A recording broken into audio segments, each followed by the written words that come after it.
Bienvenue dans Cultiver la biodiversité, le podcast qui vous dit pourquoi la biodiversité c'est un trésor à cultiver. Je suis Estelle Serpollet. Je suis Emma Flippon.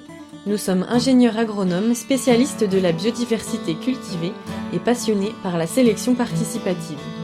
Ici, on vous parle de graines, de celles et ceux qui les cultivent et les étudient, de semences paysannes mais pas que, d'autonomie des agriculteurs, de collectifs, parce que les semences sont à la base de notre alimentation.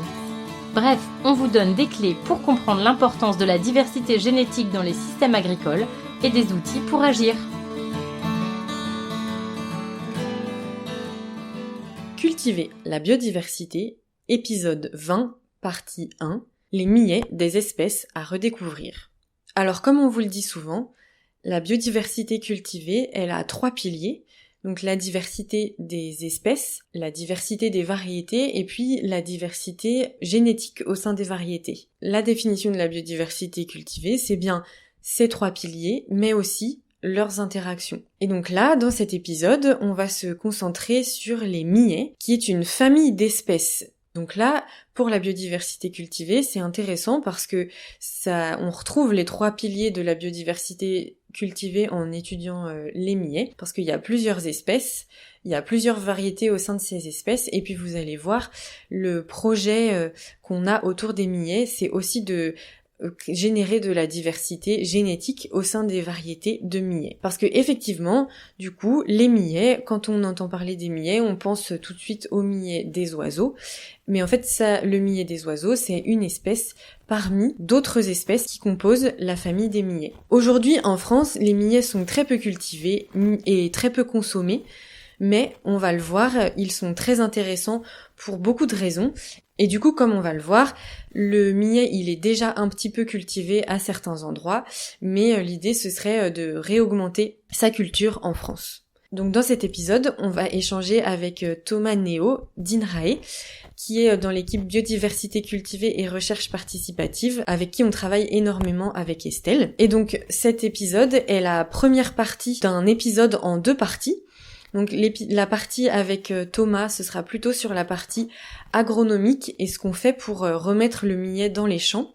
Et puis un autre plutôt tourné du coup vers l'assiette avec 2 artisans cuisiniers. Et là, on se questionnera sur comment on remet le millet au goût du jour dans les assiettes. Et avant de retrouver Thomas, on vous rappelle que si vous voulez soutenir ce podcast, on vous a mis en description de l'épisode le lien vers Libérapay, qui est la plateforme sur laquelle vous pouvez, si vous le voulez et si vous avez les moyens, nous faire un don ponctuel ou régulier.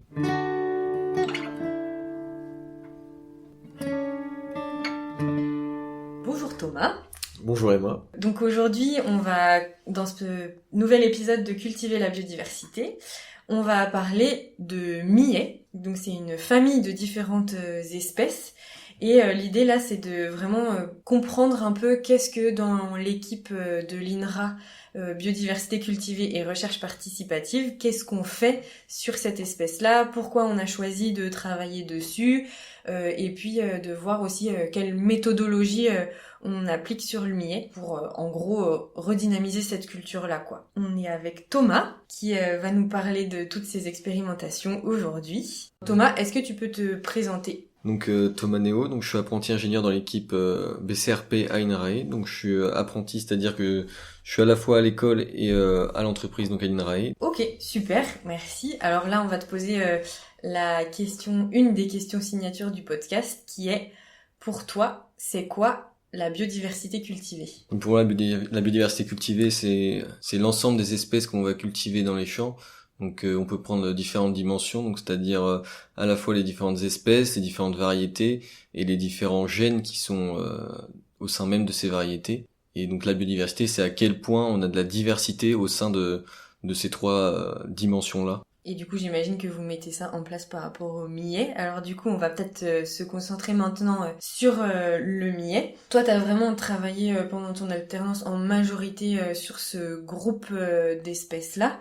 Et justement, est-ce que tu peux nous raconter un peu pourquoi, en fait, les millets, c'est pas une espèce unique, mais plutôt un groupe d'espèces Et puis peut-être nous donner des exemples aussi justement parce que souvent les gens quand on parle de millet, ils pensent millet des oiseaux, Oui. mais il y a pas que ça en fait. Non. Ouais, le terme millet, en fait, il désigne à peu près une vingtaine d'espèces. On retrouve aussi le terme mil, MIL. Et en fait, dans ces 20 espèces, elles sont cultivées un peu partout sur le globe, mais notamment en Asie et en Afrique. Ce sont des cultures qui sont vraiment essentielles à l'alimentation des populations de ces coins du monde. Et nous, en France, à l'INRAE, on travaille sur deux espèces, donc Panicum iliaceum, donc c'est le millet commun, et sur le millet japonais aussi. Donc son nom, c'est l'Echinocloa frumentacea. Donc pourquoi ces deux espèces? D'abord parce que le millet commun, il y a une tradition en France, il a été longtemps cultivé au 19e siècle, mais finalement c'est une culture qui a été un petit peu oubliée face aux enjeux de l'industrialisation de l'agriculture. On a préféré cultiver plus du blé, qui était plus intéressant à cette époque-ci. Et depuis quelques années, depuis les débuts des années 2000, on va dire, on retrouve un petit peu de regain pour toute cette biodiversité cultivée, donc notamment avec le regain d'espèces mineures comme le millet ou le sarrasin également. Et donc nous, on a choisi de travailler sur ces deux espèces pour essayer de d'abord apporter des semences aux agriculteurs car ils savaient pas trop ce qu'ils cultivaient, donc les variétés étaient pas connues et c'était vraiment essayer avec notre approche, donc sur une approche assez culinaire, de développer des variétés qui sont bonnes à manger avant tout pour essayer d'un petit peu casser le frein que les consommateurs peuvent avoir sur la consommation du millet, où il est très connoté avec plutôt une céréale du pauvre et quelque chose qui va pas être très bon à manger et assez difficile à cuisiner. Et souvent, donc, on avait remarqué qu'un frein pour essayer d'améliorer la consommation de millet, donc en France, c'était le goût. En fait, les gens ne savaient pas comment le cuisiner. Ok, ouais, donc merci, tu nous as déjà dit beaucoup de choses. Et juste du coup, est-ce que tu connais le nom de l'espèce du millet des oiseaux? Enfin, le millet des oiseaux, c'est une espèce qui est différente du millet commun, c'est ça? Donc en effet, le millet des oiseaux, c'est une autre espèce. Donc c'est une autre espèce et c'est pas le même genre. Il dépend du genre Setaria. Donc son nom c'est Setaria italica. Donc mais c'est celui-là qui est, quand on dit au grand public, qu'est-ce que vous pensez quand on vous dit le terme millet? C'est souvent le millet des oiseaux qui revient. Il est assez peu cultivé en France. Oui, et effectivement, quand on voit des photos, ils ont pas tout à fait la même tête. En fait, le millet des oiseaux, ça fait un peu, c'est plus retombant en fait. Oui. Il va se rapprocher un peu plus d'une panicule qui ressemble à du sorgho, mais retombant. L'équipe a choisi de travailler sur ces deux espèces-là parce que c'était des espèces qui étaient cultivées en France. Ça a été abandonné au profit du blé. Mais est-ce que tu peux repréciser un tout petit peu pourquoi on veut, au jour d'aujourd'hui, redynamiser cette espèce-là? Donc le millet, il a plusieurs avantages, à la fois agronomiques et nutritionnels. Donc sur le plan agronomique, c'est une espèce qui est intéressante, donc elle va pousser l'été. Donc c'est semé à partir de mai, on va dire, et récolté entre septembre et octobre. Et ça permet une production de denrées alimentaires pendant l'été, et elle est très résistante, enfin c'est une céréale qui est résistante à la sécheresse, plus que le maïs. Et donc dans le contexte de changement climatique, ça va être intéressant pour nous de regarder un petit peu ce qui peut se faire en termes d'autres céréales, pour essayer dans les années à venir, quand il fera plus chaud, et qu'il y aura moins d'eau en disponibilité, d'avoir des alternatives et pas se contenter d'une ou deux espèces estivales. Nous on travaille en Bretagne, il y a quelques agriculteurs qui le cultivent, mais on voit déjà que au niveau Sud-Loire, il y a de plus en plus d'agriculteurs qui sont intéressés et qui en cultivent du millet, notamment parce que c'est comme le sorgho, ça monte un petit peu du sud vers le nord de la France, où les agriculteurs sont vraiment confrontés à des vrais problèmes techniques au niveau du climat l'été, et donc c'est vraiment des cultures qui, je pense, vont trouver tout leur intérêt dans les années à venir. Et donc tu disais, l'intérêt là, c'est de trouver des millets qui soient intéressants agronomiquement, mais aussi culinairement. Et du coup, concrètement, comment on fait pour trouver ces millets-là? Et est-ce que vous êtes allé chez des agriculteurs pour en retrouver, vu que c'était cultivé jusqu'au 19e, ou est-ce que vous avez eu d'autres méthodos, et du coup vous en cultivez? Oui, donc on a d'abord commencé par une recherche sur le terrain, donc il y a eu différents stages qui ont été effectués pour recenser un petit peu les agriculteurs qui cultivaient du millet, leurs besoins, comment ils commercialisaient, etc. Donc on est reparti de différentes ressources génétiques qu'on appelle accession. Donc on a trouvé deux différents millets chez les agriculteurs, cependant ils ne savaient pas de quelle variété il s'agissait, mais c'est sûrement des variétés qui provenaient des États-Unis, car c'est une céréale qui est pas mal cultivée aux États-Unis, pour le millet commun en tout cas. Et donc nous on est reparti de ressources génétiques qui sont conservées dans des banques de semences, et donc on en a récupéré 50, qu'on essaye de caractériser au champ donc dans des petites placettes, pour essayer d'obtenir leurs caractéristiques, donc agronomiques. Et ensuite, une fois la récolte effectuée, on va essayer de les caractériser un peu plus sur leur profil culinaire. C'est-à-dire qu'on va travailler avec 2 chefs cuisiniers, Robin Petitpierre et Xavier Hamon. Donc ils nous ont aidés pour essayer sur différentes recettes, voir comment on pouvait le cuisiner. C'était un vrai problème. Donc à la fois en recettes sucrées et salées, pour voir quel était l'intérêt. Et ça, les cuisiniers vous en parleront mieux que moi, mais on a vu que c'était une céréale vraiment très intéressante, à la fois en goût, mais aussi sur le point de vue nutritionnel. Donc d'abord parce que c'est une céréale qui est sans gluten, et donc c'est intéressant pour les personnes qui sont intolérantes dans le régime alimentaire. Et elle est aussi riche en fibres et autres éléments minéraux. Donc ce qui en fait une céréale de choix pour l'alimentation, malgré ses connotations un petit peu du céréale du pauvre dont elle a pu souffrir ces dernières années. Donc en gros, ouais, vous multipliez, vous caractérisez, et ensuite qu'est-ce qui se passe une fois que vous avez caractérisé, que vous avez fait ces tests culinaires? Donc là, nous, notre enjeu, c'est de travailler sur la biodiversité cultivée. Donc on va essayer de regrouper ces différentes accessions sous forme de PEPS pour essayer d'augmenter la diversité génétique au sein des semences, ce qui nous permet d'essayer de jouer sur des phénomènes de compensation et de complémentation entre les différentes plantes pour gagner en résilience au sein des systèmes agricoles et essayer de se passer le plus possible des intrants divers. Et du coup, ça a été quoi les potentielles difficultés que vous avez rencontrées? Enfin, est-ce que c'est une espèce, par exemple, qui se multiplie bien?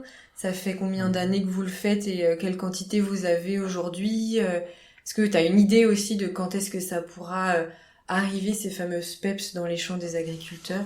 Donc à l'INRA, on travaille aussi sur d'autres semences, donc des céréales, des choses comme ça, et on a un peu d'expérience sur la multiplication de ressources génétiques. On démarre toujours de petites quantités, on reçoit quelques centaines de graines. Et donc pour le millet, ça a plutôt été la bonne surprise, on n'a pas eu énormément de difficultés à le multiplier. C'est une plante qui pousse vraiment assez facilement, qui est pas très exigeante. Donc on a pu, sur les 50 accessions qu'on a obtenues d'une banque de semences, on a pu quasiment toutes les conserver et les caractériser. On en a enlevé une dizaine qui répondaient pas à nos critères, qui étaient agronomiquement pas intéressantes ou culinairement pas intéressantes. Et donc actuellement on continue les expérimentations donc à la fois au champ et dans les cuisines. Et je pense que d'ici quelques années, 2-3 ans, on pourra avoir des PEPS qu'on pourra diffuser auprès des agriculteurs, parce que c'est vrai que c'est une espèce qui se multiplie assez vite, et donc comparé à d'autres céréales comme le blé, on peut arriver en quelques années à vraiment avoir de la quantité et pouvoir vraiment aller plus vite dans le processus d'expérimentation. Ok. Et du coup, c'est quoi, par exemple? Est-ce que tu peux nous donner 1 ou 2 exemples de critères agronomiques que vous regardez et qui sont vraiment intéressants pour les agriculteurs? Oui, donc cette année, on va regarder un petit peu la capacité du millet à concurrencer les adventices, donc les mauvaises herbes, pour essayer d'avoir un champ le plus productif possible, sans avoir recours à des interventions, par exemple, de désherbage mécanique, etc. Et avoir le moins d'interventions à faire sur la parcelle pour lutter contre les adventices. Oui, en plus on précise qu'on est toujours en bio, et du coup Ouais. effectivement tu parlais de désherbage mécanique, c'est un des moyens, mais dans l'idéal, si la plante elle est capable de concurrencer les autres plantes, Ouais, c'est ça. c'est aussi intéressant, quoi. Il y a un autre caractère d'intérêt qu'on va regarder agronomiquement, c'est par exemple la précocité. On peut pas se permettre de mélanger des accessions qui ont des précocités différentes. Donc même si la population est diversifiée, sur certains critères agronomiques, on est obligé d'avoir un regroupement, une homogénéité, sinon ça permettrait pas les opérations de récolte. Donc c'est des choses qu'on regarde, la taille également, et le port de la plante, etc. Donc précocité, c'est, si tu veux bien expliquer, c'est...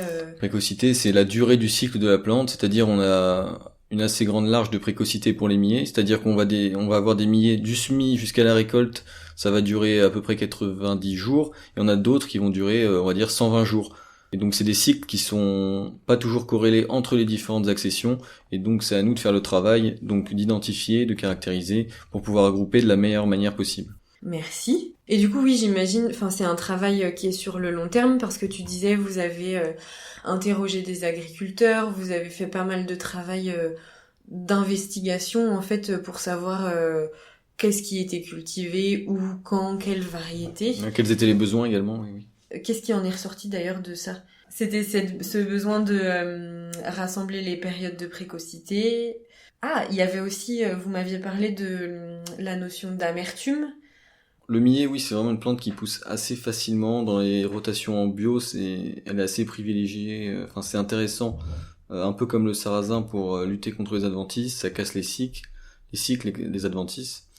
Et donc assez peu de problèmes agronomiques. Mais le gros frein, comme tu l'as soulevé, Emma, c'était l'amertume, parce que en plus de cette mauvaise réputation, souvent le millet, on disait oui, c'est amer, c'est pas très bon, ça devient immangeable. Et en fait, cette amertume, on a cherché un peu, et ça proviendrait en fait de l'oxydation des lipides présents dans la graine. Et donc c'est plus un problème de conservation du grain, plus qu'un problème lié à l'espèce. Par exemple, on a l'endive qui est naturellement amère, et dans le cas du millet, c'est pas le cas. C'est vraiment un processus de dégradation des graines, et donc de mauvaise conservation. Donc pour éviter ça, le mieux c'est de le garder au maximum en grain entier, ou de le conserver au frais, et on va dire maximum 1 ou 2 ans de conservation pour éviter d'avoir ce phénomène de rancissement dans la graine. Et alors avec quelles autres structures vous avez travaillé ? Enfin, du coup, c'était quel type de projet de recherche là que vous avez mis en place Donc sur le millet, on a eu 2 projets consécutifs, dont un qui est toujours en cours.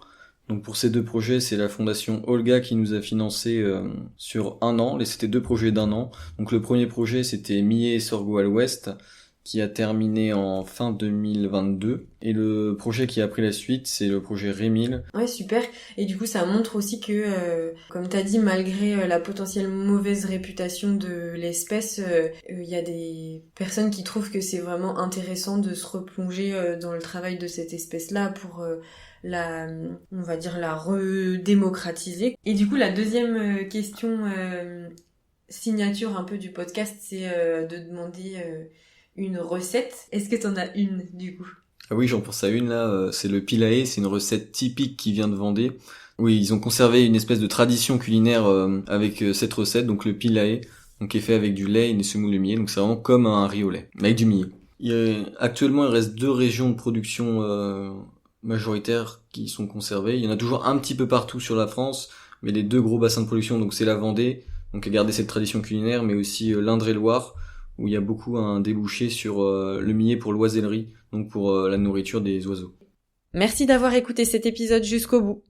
On espère que ça vous a plu, et si c'est le cas, n'hésitez pas à en parler autour de vous. Si vous souhaitez nous contacter pour nous dire ce que vous avez pensé de cet épisode, ou si vous avez des questions, vous pouvez nous le dire par mail.